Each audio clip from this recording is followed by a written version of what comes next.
नमस्कार, मैं नियाज खान और आप देख रहे हैं न्यूज एक्सप्रेस। बिहार में अलग ही तरह की बयार बह रही है और नीतीश कुमार लाइमलाइट से बाहर हैं और बीजेपी अपने स्टेज पर जगह नहीं दे रही है।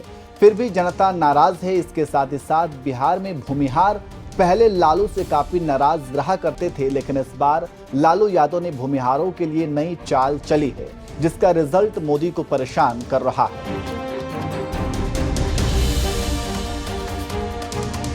आप जानते हैं कि 2 चरण के चुनाव हो चुके हैं और दोनों में बीजेपी को भारी झटका लगा है और अब तीसरे और चौथे चरण में चुनाव जा रहा है।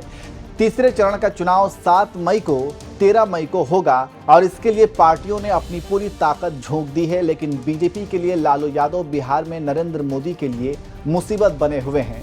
जानकारी देते चलें कि बिहार में चौथा चरण भूमिहार बहुल क्षेत्रों में जीत है और यहां पर आरजेडी काफी मेहनत कर रही है।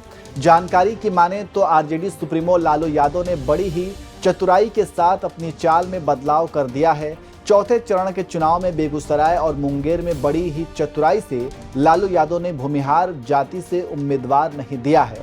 इन दोनों जगहों पर राजद सुप्रीमो ने पिछड़ी जाति के उम्मीदवार उतारकर नरेंद्र मोदी की नींद उड़ा दी है, जैसे बेगूसराय और मुंगेर। बेगूसराय में पिछले कुछ समय से सत्ता और विपक्ष दोनों भूमिहार जाति के लोगों को उम्मीदवार बनाते थे, लेकिन इस बार आरजेडी ने बीजेपी को मजा चखाने के लिए यादव जाति से आने वाले सीपीआई के अवधेश कुमार राय को उतारा है।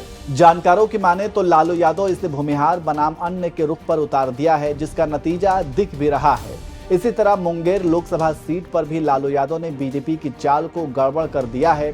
इस बार राजीव रंजन की टक्कर अशोक महतो की पत्नी अनीता कुमारी महतो से होने जा रही है। यहां का समीकरण कुर्मी धानुक के साथ MY का आधार वोट को ध्यान में रखकर फैसला किया है और मुंगेर में आरजेडी कमाल कर रही है और इसी से बीजेपी परेशान है।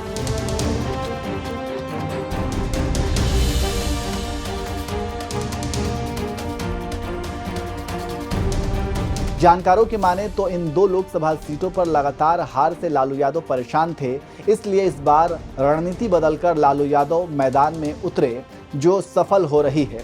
आरजेडी सूत्रों की माने तो भूमिहार जाति से खड़े होने वाले उम्मीदवार को उनकी जाति का ही वोट काफी कम मिलता था, इसलिए राजनीति बनी कि ईवीएम समीकरण को आधार वोट के साथ किसी अन्य जातियों को उतारा जाए। पहले ये था कि एनडीए और विपक्ष दोनों ही भूमिहार जाति से टिकट पाते थे और इस लड़ाई में आरजेडी मात खा जाती थी, लेकिन ट्रैक बदलकर जैसे ही मैदान में आरजेडी आई, बीजेपी के होश उड़ गए और हार जीत में बदल गई है।